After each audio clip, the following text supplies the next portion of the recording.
সকাল সকাল দেখো ঘুম থেকে উঠে হাঁটতে গিয়েছিলাম, আর হাঁটতে থেকে বাড়ি ফিরে এসে দেখো বসে পড়লাম। কারণ না এই যে কোমরের দিকে পিঠে শিরাটা এত যন্ত্রণা করছে না, সকালবেলা ঘুম থেকে উঠে সোজা হয়ে হাঁটলে না এভাবে নিচু হয়ে ঝাঁট দিতেও পারে না, ভীষণ কষ্ট হচ্ছে।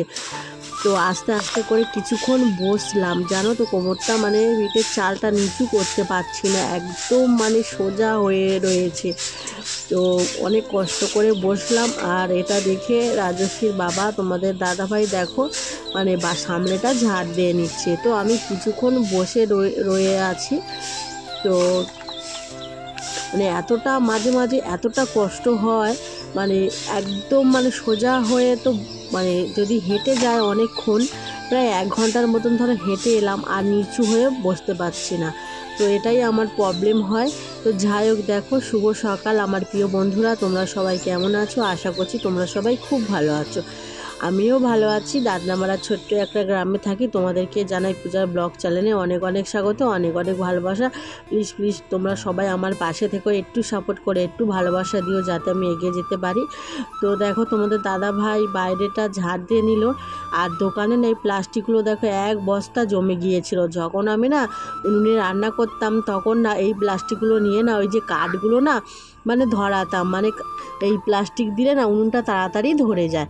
তো যাই হোক, দেখো এখন তো উনুনে রান্না করছি না, আমার এখানে জায়গা নেই, তো প্লাস্টিকগুলো পুড়িয়ে দিলাম।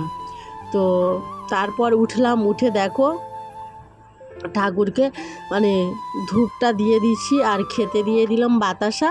তো এবার বসবো ওই ফুচকা বেলার জন্য। তো ঘরের ভেতরটা ঝাঁট দিয়ে বিছানাটা হাফ গুড়িয়ে দিয়েছি, মানে অর্ধেক গুড়িয়ে দিয়ে রাজস্বী সোনা কিন্তু এখনও ঘুমাচ্ছে।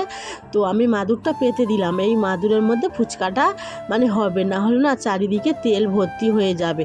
তো বাইরেটা দেখো আমি একটু ঝাঁট দিয়ে নিচ্ছি, কিন্তু এখন আমার বাসনও পড়ে রয়েছে। তো ঝাড়ুটা কেমন একটা হয়ে গিয়েছিল, কারণ আমার রাখার তো জায়গা নেই। তো তারপর ফুচকাগুলো ভাজা হলো, ভাজা কমপ্লিট করে উঠলাম।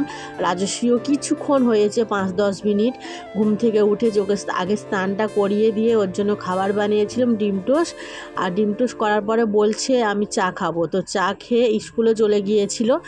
তো মেয়ে বায়না করেছে। তো এখন বাজে 2টো, বাড়ি ফিরে এসছে আর আইসক্রিম কিনে এনেছে, জানো তো দেখো মানে 2 রকম ফ্লেভার, ম্যাঙ্গো আর স্ট্রবেরি।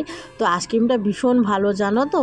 তো 10 টাকা দাম নিয়েছে। ও প্রতিদিন স্কুল থেকে বাড়ি ফেরার সময় তো এভাবে আইসক্রিম কিনে খেতে পছন্দ করে। যদি না কিনে দেওয়া হয় না এত কান্নাকাটি করে, এত বিরক্ত করবে, মানে তুমি ওকে কান্নাটা থামাতে পারবে না। তো ওদিকে খাচ্ছে।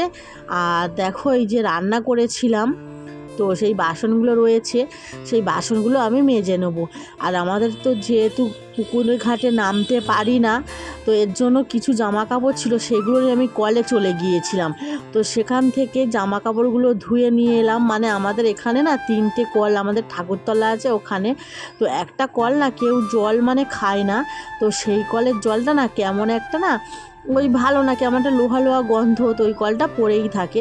তো আমি সেখান থেকে জামা কাপড় ধুয়ে নিলাম। তো দুপুরবেলায় যাই, না হলে লোকে দেখলে বকাবকি করবে, তো কিছু করার নেই, বাধ্য হয়ে যাওয়া। তো বর্ষাকালের সময় যায় না, শীতের সময়ও যায় না, এই গরমের সময় না জলের এত কষ্ট আমাদের এদিকে।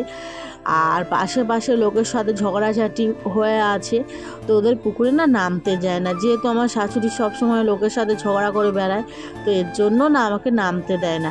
তো কলের জল আনলাম, এনে বাসনগুলো মেজে নিজে স্নানটা করে নিয়েছি। তো স্নানটা করার পর দেখো ঠাকুরকে সেবাটা দিয়ে দিয়েছি, জানো তো এই ধূপটা ওখানে দিয়ে দিলাম।